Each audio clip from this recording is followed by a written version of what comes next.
Hello friends and family, and welcome back to another episode of My Questions. If you're new around here, make sure to subscribe so you can get all the videos that are coming, and that helps me a lot. If you are like me, you've known GULAG from the game Call of Duty Warzone, that second chance you get to get back to the field. If you know that GULAG or you don't know what GULAG is at all, tune in with this video because we are going on this historic tale to know more about GULAG and what is it about and all the questions around it.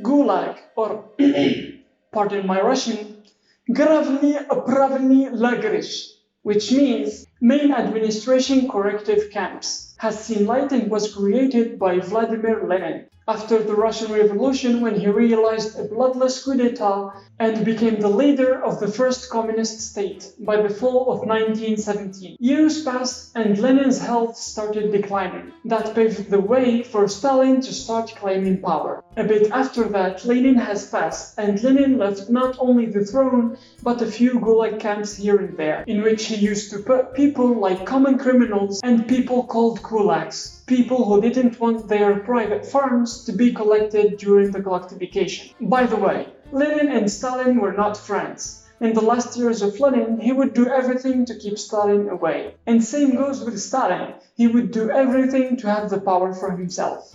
That's that. In Stalin's era, gulags has really started to be known, because Stalin rapidly expanded the number of the camps around Russia. Not only that, but he expanded the list of people who can be sent to gulag, like former military officials who were deemed to be disloyal, doctors, writers, students, artists, scientists, religious and political people. In short, anyone who seems to think that he knows something about anything, and maybe questions Stalin's rights. And even soldiers who retreated or surrendered during war. You know a friend of a cousin of a soldier who is missing.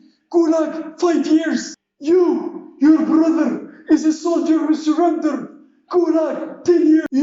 What are you doing? Nothing. Gulag, 15 years. Yes, really, innocent people were sent to Gulag as a threat to Stalin's regime. Now, what is a Gulag really? Most of them were located in the Siberian wilderness deserts. Barbed wire camps with watchtowers ordered to shoot directly anyone who tries to escape. What else than cold, hunger, disease, and violence over anything? Because prisoners formed gangs, and each one has to prove that he is the leader so he or she can survive. Overcrowding, and some camps had men and women together in one place, so rape was a common thing. That was when the population was inside the camps, during night. By day, prisoners were made to do forced labor, such as wood chopping, mining, or construction projects. And many known projects were made by these prisoners, like the Baltic Sea Canal, which over 100,000 prisoners worked on. If you still don't have an idea about what are we talking about, we are talking about a population that had elderly people, women and children all together with a minimum of food and clothing and tools,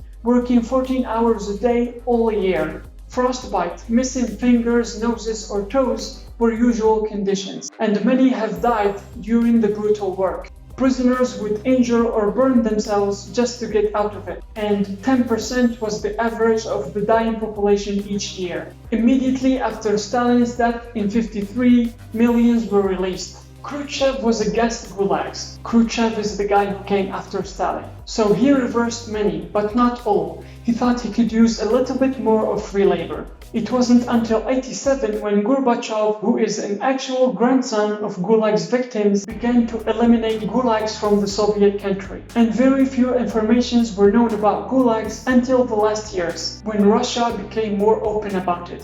And for some people, this might still be a sensitive topic. Today, there's official information and actual museums about gulags. I don't think we need a conclusion for this episode, but a moment of silence to pay respects to all the people who suffered in a way or another from the gulags. I really hope you guys enjoyed the video. If you did, give it a thumbs up and tell me in the comments what do you think of it. And as always, see you next week. Bye bye.